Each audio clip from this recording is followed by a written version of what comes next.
Friends நீங்கள் அந்த வீடியோவில் நம்ம வீட்டில் யூஸ் பண்ணக்கூடிய கேஸ் லைட்டர் பார்த்தீங்கன்னா பாருங்கள் வந்து லைட் ஆகலை, ஸ்பார்க் வரலை. இது வந்து ஓல்டு லைட்ரு. இந்த மாதிரி 2-3 months யூஸ் பண்ணிங்கன்னா வந்து லைட்ரு வந்து இந்த மாதிரி வந்து ஸ்பார்க் வராது. இந்த மாதிரி கூடிய லைட்டரை வந்து எப்படி சிம்பிளாக நம்மளே சர்வீஸ் பண்ணுறதை பற்றி தான் பார்க்க போகிறோம். சர்வீஸ் பண்ணுறதுக்கு ஒன்று ஃபேராக வந்து ரிமூவ் பண்ணும்போது வந்து கவனமாக வந்து எதுக்கெடுத்து எதை ரிமூவ் பண்ணுறதுனால அது தெரிஞ்சுக்கிற கேத்தாப்பில் வந்து நீங்கள் கவனமாக இல்லைன்னா ஒரு ஃபோட்டோ எடுத்து வச்சுட்டு ரிமூவ் பண்ணி. வீடியோ கொஞ்சம் லென்த்தாக இருக்கிறதுனால வந்து நான் ஷார்ட்டாக வந்து அசூம் பண்ணுறதை காட்டாமல் ஜஸ்ட் வந்து ரிமூவ் பண்ணி எப்படி வந்து க்ளீன் பண்ணுறதை பற்றி தான் வந்து இந்த வீடியோவில் காட்டி. இதே வீடியோவை இன்னும் கொஞ்சம் லென்த்தாக டீட்டெயிலாக பார்க்க நினைக்கிறோம். டிஸ்கிரிப்ஷன் கமெண்ட்டில் லிங்க் கொடுத்துருக்கேன், வேண்டதை செக் பண்ணி பார்த்துங்க. இப்போ நம்ம WD-40 அடித்து வந்து இது இருக்க ரஸ்ட்டை வந்து க்ளீன் பண்ணுறதுக்கு லைட்டாக வந்து ஸ்ப்ரே பண்ணி விட்டுட்டு ஒரு 5 minutes ஊற விட்டுக்கிட்டிங்கன்னா ஈஸியாக வந்து ரஸ்ட்டு வந்து க்ளீன் பண்ணிக்கிற முடியும். ஒருவேளை உங்கள்கிட்ட இந்த WD-40லாம் ஒன்றும் பிரச்சனை இல்லை.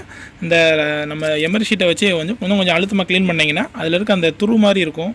ஏன்னா அந்த ஸ்பார்க் ஆகி ஒரு மாதிரி கார்பன் ஃபார்ம், அந்த கார்பன் ரிமூவ் பண்ணிவிட்டு திருப்பி அசல் பண்ணிட்டீங்கன்னா லைட்டர் வந்து பக்காவாக ஒர்க் ஆகும். இப்போ பாருங்கள் எந்தளவுக்கு லைட்டர் ஒர்க் ஆகணும். வீடியோ பிடிச்சிருந்தா லைக் பண்ணிங்க.